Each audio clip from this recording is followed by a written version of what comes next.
Go Sunday Soak, powered by Cork and Carry at the Park. We had a great time there last night. Oh my God! Hello, we are going to get to that. Star-studded Friday night. Absolutely.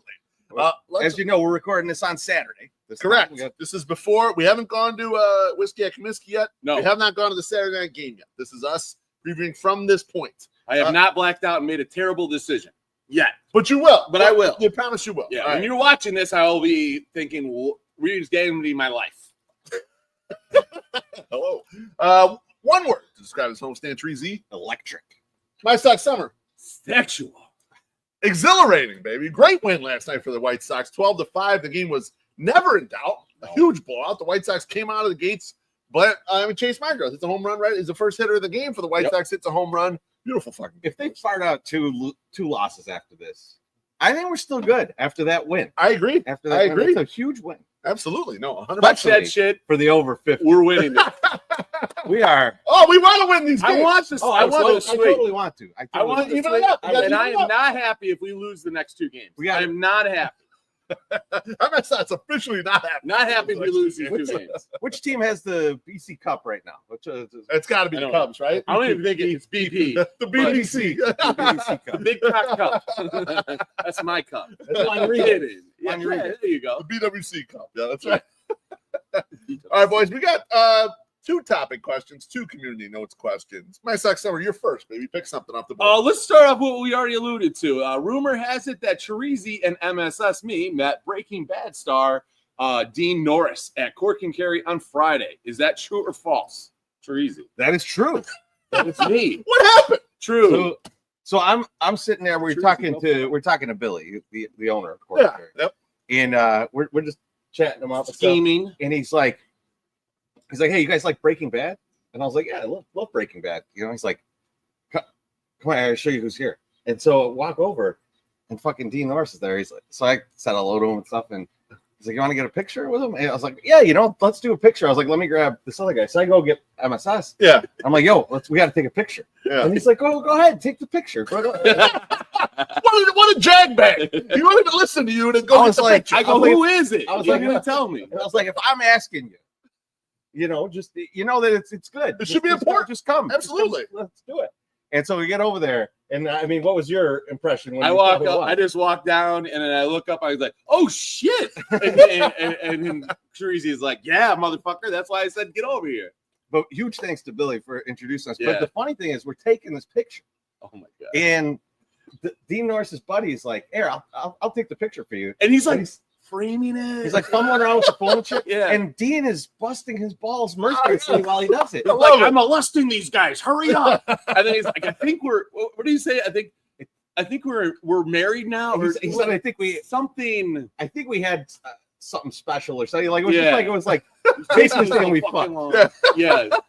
So that was fun. That was really cool. Like, so that was the most random thing. And then he said, because somebody was like, "You're a Sox fan." He goes, "Well, I grew up in South End, Indiana, so I'm this Sox fan." Yeah. So I went and was trying to Google some stuff up to see, because I thought he had said another place in Indiana. Yeah. And so I'm Googling it, and I see that motherfucker went to Harvard. Really? Like, he's a goddamn genius. He was like valedictorian of his high school class, went to Harvard, graduated, and was in some other like major like comedy thing too. But like the guy is a genius. And I'm like, this is insane. My gosh, but he would seem like such a normal guy. Was he tipping a few back? Oh, hell yes. Okay, yeah. I mean, like smoking a stove. Oh, nice. His boys, they're having fun. Buckets abound. Oh, I love it. Having Okay. a good time. You never know. Some guys are, a sport like that. Some aren't. I honestly didn't see him even take a drink, so I don't know that he drank. Maybe he was drinking, but he was having a stogie. He was definitely a stogie. That is true. We didn't stick around too long. We don't want to bother. Yeah. You know, he's not with his boys. Yeah, you get that picture, and you know, you're like, hey, you know, our guy. Yeah, I'll be honest with you. I couldn't believe it. I did not go to court last night. I had Bonita with me. Dad of the year. I asked her. I said, "You want to stop for one, or you want to just go home?" She says, "Let's just go home and go home." Come back here. I order some food. We're watching The Godfather, and I'm scrolling through Twitter, and I see you two fucking knuckleheads with Dean Norris between you, and he's this tall compared to you guys, and I was fucking he's not a shocked, tall man. guy. It was He's awesome not a tall to see guy. that on the Imposing internet. figure, Beautiful. Yes. imposing figure. Even at that height, meeting him, I'm 6 inches taller than him or something. Yeah. The BWC is way bigger, but like, Hello. I'm still intimidated by that guy. Yeah. He's an intimidating dude, even though he's short. Yep. He's stocky though. He looks like he can fuck somebody up. You want But, to fight him. Yeah, I Definitely feel looked like like he could maybe I missed it when the Sox had him throw out a first pitch or do something with the team. But if they haven't, they're fumbling the bag. They should. Yeah, absolutely. You know? Yeah, he was with the Tank Sox is in your production. backyard. Yeah. He was They with had the one Sox Harris production today. guy. Was he with the Sox? Yeah, he was Okay, with so- the Sox So production hopefully guy, they so did something. Hopefully it was something. Yeah, on maybe the they'll do telecast or something. That's good. That's good. I hope that they do something. And he wasn't the most famous person there. I mean, he was the most famous person there, but it took a lot because we had Shane Smith's sister was there last night. Yeah, we ran said hi away. to her. Yeah. John Sheriffin came through last Okay. night. You know, so Big it was night like for the it was a Sox. big night, and it was like it was fun. We had a good time. Yeah, I mean, Karen was like, hey, I wish Shane would have had a little better performance during the All-Star game, and I was like, he made the fucking All-Star. Exactly. Like, that's no one watches that game. Who gives a Right. fuck about the game? He Maybe you weren't that great. He No one got to cares. be there, you know? That's exactly. Awesome. That's all that people are going to remember about. Plus, he was almost the hero for breaking that one guy's finger. That guy was fine afterwards. Yeah, He's about to get traded. All right. Trees E, your choice from the board, baby. Well, I commented on something about this earlier. So 7 games after the All-Star break, the White Sox are 6-1 and lead the MLB with the by a mile. by a mile Yeah. with 6 runs. What is that? 61 runs? 61 runs. 61 runs scored. Insanity. How are they doing this? Now, I saw a few people from Cubs fandom, Yeah. and even big names like Barstool Carl out there saying they're stealing signs. The Sox are stealing An signs. off-duty They- Chicago police officer Told me them that they they're are stealing- stealing signs. No, I think- Technology. I Whatever think the fuck that means. Technology. I think Carl was saying that in jest, He was saying it in but jest, there were yes. people posting it. Yes. There were other people posting it, and I, for one, am all for it if they are. But the other thing is, Schroeder was throwing like 88 miles an Well, hour. that's what I was going to say. Right down the middle. Whatever sign you need to steal for that. I mean, they're pounding the ball. Absolutely. Who There's put no that question picture about up? It was just the right down the middle to Togman or whatever.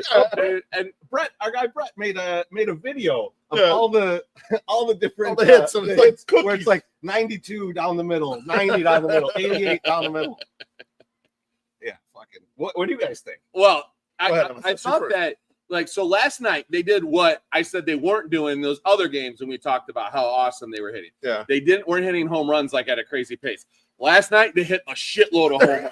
They hit home Like- runs at officially a crazy pace. Just and MSS's book. Fucking crazy last night. So what are they on pace to hit like 2,000 home runs now? So Lose that game. it was just insanity. So yeah, but again, they're continuing whatever formula they had, the magic that was going. They've continued it and now added in the home runs. We're fucking unstoppable. World Series or bust, baby. This is insane. I'll tell you really what it is. I think it's a couple things, Trees. I think it's positive variance heading on our side. I think it's young players kind of getting their footing and playing a little better.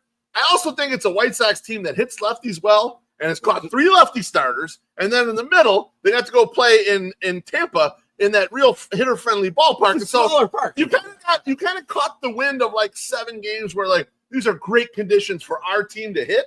And it took full advantage Well, of it. that's the thing. So they it's not just that, but they took Taking full advantage. advantage of the shit too. No, they never get credit from it too, but I think there's a little bit of like positive. And let me tell you something else. We're catching a little positive variance because we actually have a normal baseball team. Yes. Last year when we had a Yes. super shitty team, you couldn't catch the positive variance. Right. So that's a difference in team. And so this is something that we talked about early on before the season started, right? When we were talking about the over 49.5 bet. Yes. It was like, look, when you have a baseball team, generally there are just these ebbs and flows, and there's these swings where you have a really good run and you win a bunch of games in a row. Yep. And even if you're bad, Even if you're bad. the Rockies Yes. are even winning some games here and there, right? Correct. But like last year's Sox, every possible way to lose, everything that could have gone wrong went wrong. Right. Correct. Which is why we were like, 50 wins is reasonable. Because there's got to be won't happen again. like this. Yes. And this stretch doesn't I like watching it. It gives me some confidence in the young guys. I like to see these guys coming along. Yep. But it doesn't make me think oh man, don't trade anyone. We're back in it. We're a wild card team, baby. No one is thinking that. No one is thinking that. But it does I might be thinking that. It does at least have you looking at 2026 well, they should actually invest a little bit of money, put some decent players around them, and see where we fall out next year, and to see what this thing is going to look like. So it looks like a little more of a core than I thought it looked like 2 months ago. There's nothing wrong. Like what Ken WO is saying, same thing too. Yeah. It kind of gives a little bit of validity to keep these guys. It's fun to watch, but also it might be moving towards something, and getting a couple scratch offs for some of these guys that have proved something maybe is not worth it. It might not be as valuable. There's nothing wrong with looking a little bit like this year's Angels next year, where you're coming up to the trade deadline and you're like, should they move people? Should they not? And they duct taped the shit out of that team together. For sure. Right? And now they do have some legitimate stars on that team. They have some really good pitchers. They got some good young players on there. But The Angels? it's a lot of duct tape. It's a lot of fucking duct tape. It is. You can do shit like that. Timmy Anderson, Absolutely. all duct tape. It fell off. Yeah, not even. I'm up now, and I'm going to go with this question here. My question for you guys is Adrien Howser still on the White Sox on Monday? He pitched beautifully Friday night. And follow-up question to that. So is he on the team on Monday? And is his 2025 performance more or less heroic than Johnny Cueto in 2022? Teresa, you're first. So do you mean this Monday or? I mean Monday that's coming this Monday. Okay. Is he still on the team on Monday or no? I think he's still on the team Monday. Okay. I think he'll go the last fucking day of the end. Yeah.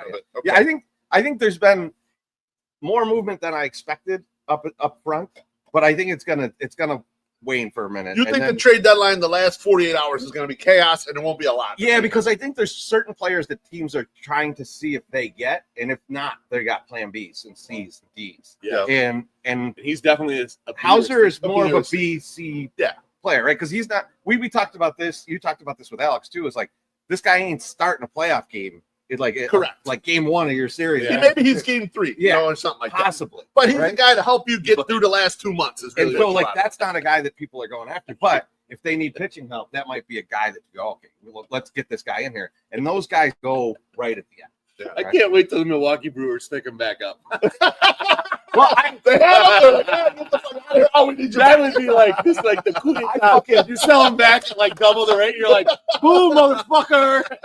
You still have to keep on though. I love this morning. Well, that would be Savali. You're thinking of Savali, but in that case, with that.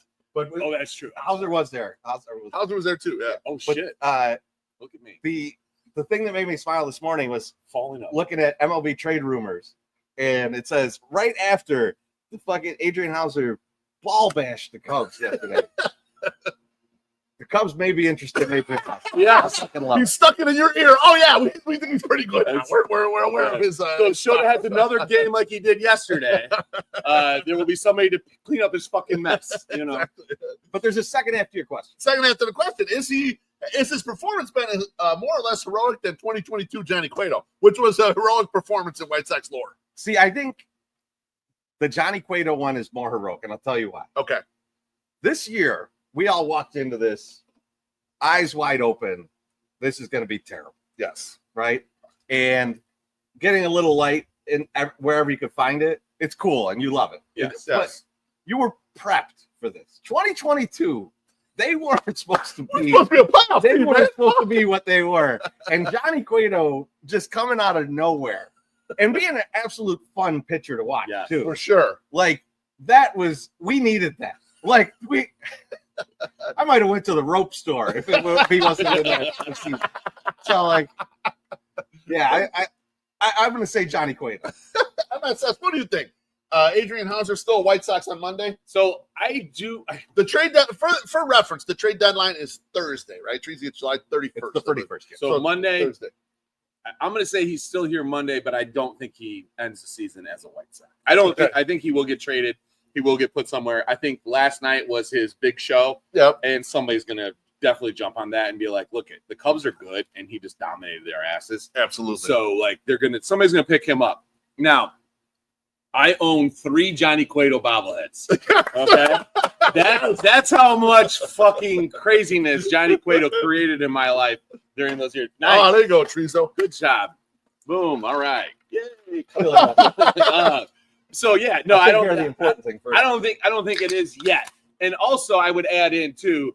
Cueto was washed and no one wanted him. They were just like, he was out there. Howser kind of was too. Howser was too, basically. Yeah, no, the same thing.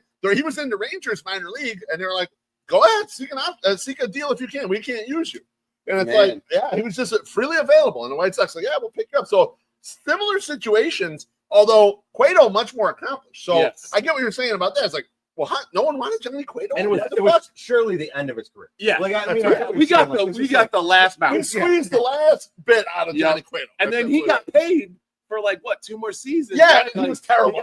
He just wasn't good. Yeah, and terrible. So, I mean, I love that for him too, because it's like, yeah, you should get paid. Squeeze a little more money. Nice. So yeah, I think Cueto still is a higher up for heroic performance. I'll be honest with you. I think Adrien Howser will be out of here by Monday. I think he'll be gone Monday. I think someone is it because they want the next start. I think someone will want that next start. Yeah, some team on the verge will say, let's just.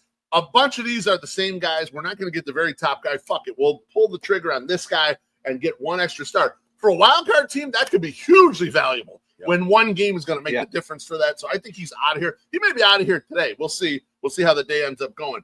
I agree with you guys on the heroicness, although I wanted to put it up against it because the White Sox were in a position where, especially with the pitching side, we were excited about it to start the year. We're like, look what Banny did. Shane Smith was looking like an absolute stud. Davis Martin came on. Johnny Cannon's been nice for that, and even Sean Burke's been decent. And then you're like, well, they're hitting a little injury wall here or tiredness wall, and we need someone to pick up the slack. And he stepped in and absolutely picked it up for these fucking guys, especially after Martin Perez goes down. It's like the whole pitching apparatus could have taken a big nosedive if he doesn't show up, and then more in the bullpen, Grant Taylor doesn't come and stabilize that group that becomes pretty good after he shows up. And so this could have gone really bad without him. This could have been like they lost 12 in a row without dude. He's been really what they call the stopper for the White Sox this year. And so I just want to highlight that it has been heroic. But I agree with you guys. Johnny Cueto coming out of the fucking bullpen and throwing 5 innings that one game. This is like crazy shit what Johnny Cueto did when he was here. It was so much fun and so awesome. So I don't want to. I would wear a Johnny Cueto jersey. I don't want to dilute Johnny Cueto, but I wanted to recognize Adrien Howser.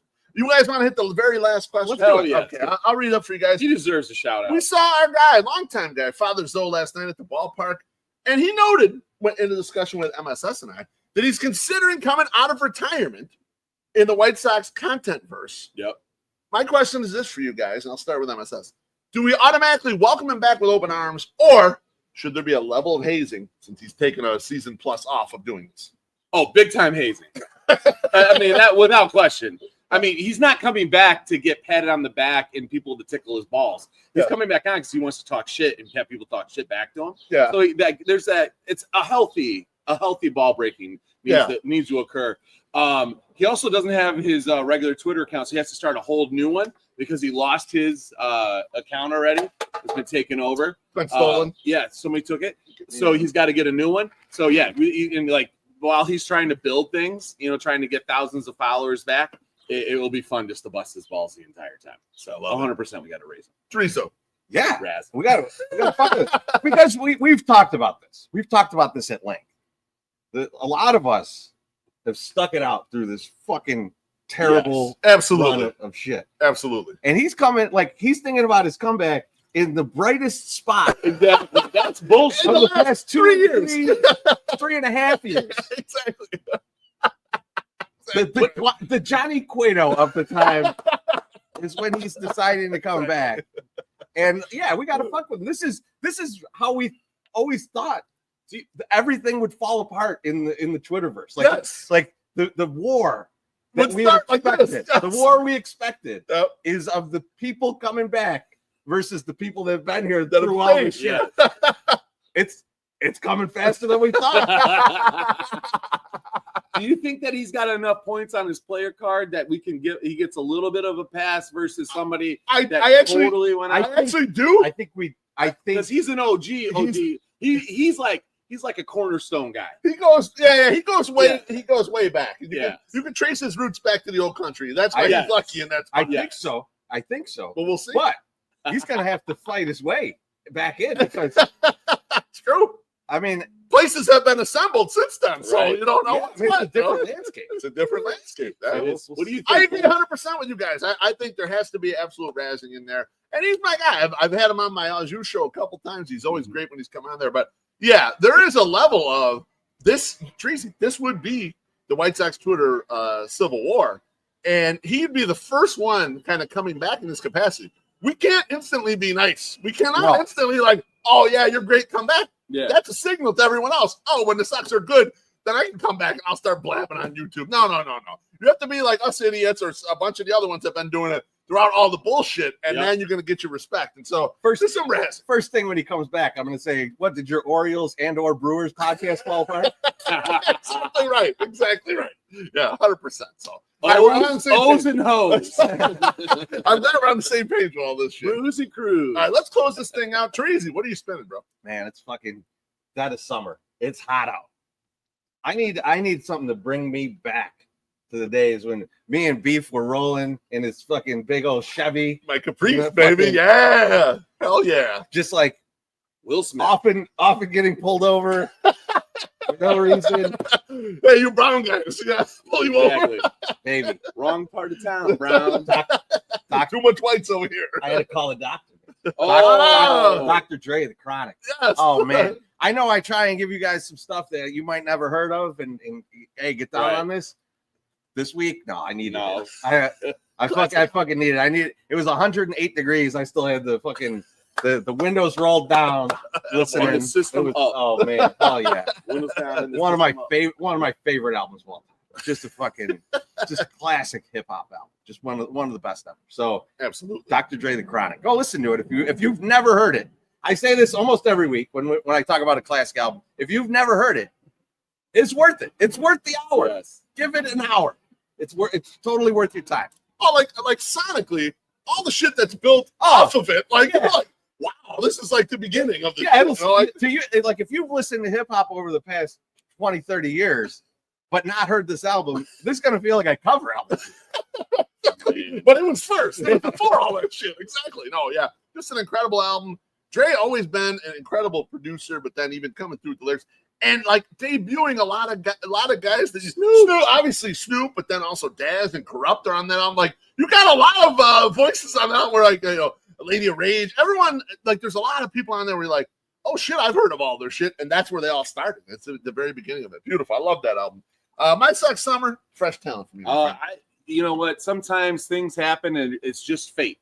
I was on my favorite website, eporner.com, and I was looking in a sidebar. There was a pop-up ad image, and there was enough action going on in that little GIF video to make me say, I need to find out who that is, and I need to go see what this video is about. Now, the name of the video series, not the best, not something that I would go to, but definitely a very good, talented woman that is in the series. The series is called Too Much Cum. It's a little funny. You know, that is a weak name. The guy chewed a lot of loads all over the girls. Not fake. No. Pretty fake, but whatever. But the girl's name, and it's apt. The pastamania of names. It is the Crosstown Classic, and her name is Cubby Thompson. So if you were like, hey, my Sox Summer, I like my girls with bolt-on big fake titties, a lot of tattoos, and look like they might be able to kick my ass, go check out Cubby Thompson. She's got those the tattoos on the back of her leg. Oh man. And then on the ass cheek. That's serious, right? And there. she's white. And then she has weird like I love it. Well, I'm just saying. He's a connoisseur. So go check. A lot of Latinas do that shit. Okay. Like a lot of Latinas do the ass tats. Okay. I mean, there's that West Coast booty picture that comes right to mind for my guy Esteban. It was great. But anyway, Cubby Thompson, go check her out. You won't last long. Enjoy it. If you like seeing people get shot with a bunch of fake cum, check out Too Much Cum. But if you don't, her regular shit is good too. So Cubby Thompson, go check it out. I feel like sometimes when he's talking about this shit, it must. I understand what it's like when I'm talking to you guys about like, oh, this stoner rock band that I saw at the empty bottle in 1998. The idea is to start shooting out of him too. It's like he had a general premise, but then it started going a lot of different directions, and all of them were great. He was shooting in every direction. It was shooting. It was too much direction. Shooting. All right, my parting thought is I love Cubs socks. I especially love Cubs socks here at Sox Park. I used to not love it as much, guys. I used to not love it because the fan bases were in a different space, and there was a lot of fighting and a lot of stuff, and I didn't really love that. And that was back in like in the mid 2010s or whatever. But I would say it this way: do not let the normie media kill your buzz for this series. Last night was so much fun. It was. Cubs fans, Sox fans giving it to each other back and forth. Just a lot of fun. Even if they go and beat us today, it's going to be a lot of fun. Again. Same thing again. And so enjoy these series, man. That's a lot of fun when you face your crosstown rival. Don't let people drain it out. Oh, well, it's not a real rival for you. It's your division, blah, blah. Fuck that, man. You want to go against your neighbor. You want to talk shit to you, and you want to beat your neighbor's ass like we did last night. And fuck them. Yeah, seriously, fuck the Cubs. Goodbye, and we'll see you very soon. Love you. Bye. Thanks, Courtney Carey. Let's get out of here.